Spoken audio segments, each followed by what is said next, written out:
waaw salaamaaleykum wa rahmatulah nuyuwaat naa leen mbokk yi ñu ngi leen di ziar dal leen ak jàmm seen bii di Al Moukhtar kon tey li ma leen bëgg woon benn affaire boo xamante ni defe naa dina intéressé ñu bari te lu am solo la mooy lan dama leen bëgg woon tey naka laay fexe ba utiliser tey Facebook ak WhatsApp en même temps maanaam ci même waxtu bi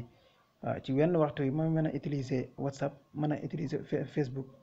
voilà mën a utiliser ñaar yëpp. wala même beneen application bu mu mën a doon voilà nga xam ne comme tey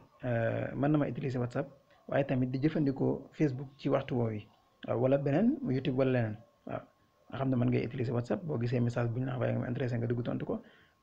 man tamit di seetaan ay photo wala ngay seetaan ay publication ci Facebook voilà du la yàqal dara ci même écran bi mën na nekk donc dañuy dem ma woon loolu laa leen bëggoon a woon tey naka lañ koy defee incha allah kon. comme ni ngeen ko gisee nii loolu pour ñu def ko ngir ñu mën ko def nan la ñuy def dañuy ñëw fii ci suuf voilà xaaral ma affiché waaw loolu ngir ñu mën ko def dañuy ñëw ci suuf bouton bi ngay kii ko xoolal mooy fii ci suuf voilà bouton bi ma laal mu indil ma application yi ma mujj dugg voilà comme nii voilà récemment yi daal yi nga xam ne dugg naa ci yàggul dara comme par exemple bu fekkee dama bëgg a utiliser Facebook WhatsApp ma jël WhatsApp nii laa def sama baaraam gis nga bu ma ci tegee sama baaraam ba mu génne ko nii ma pousse ko mu jëm ci kaw voilà ma pousse ko mu jëm ci kaw su nga kon WhatsApp moom collé na fi nga xamante ni fi laa ko bëggee voilà kon léegi damay génn voilà damay génn collé naa WhatsApp léegi mën na ma dugg fi mel ne tey nañ xool Facebook nañ jéem a utiliser WhatsApp ak Facebook voilà kon gis nga sama WhatsApp mi ngi noonu ci kaw voilà gis nga Facebook mi ngi nii Facebook mi ngi nii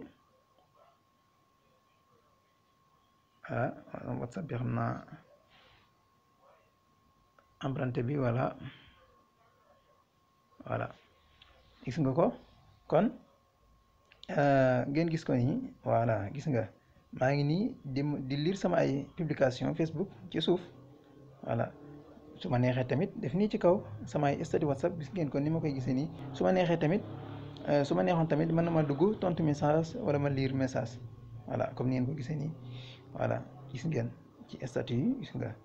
voilà aussi tamit ma mën a dugg connecté Facebook bu ma neexee commentaire lu ma bëgg a def mën naa ko def kon maa ngi WhatsApp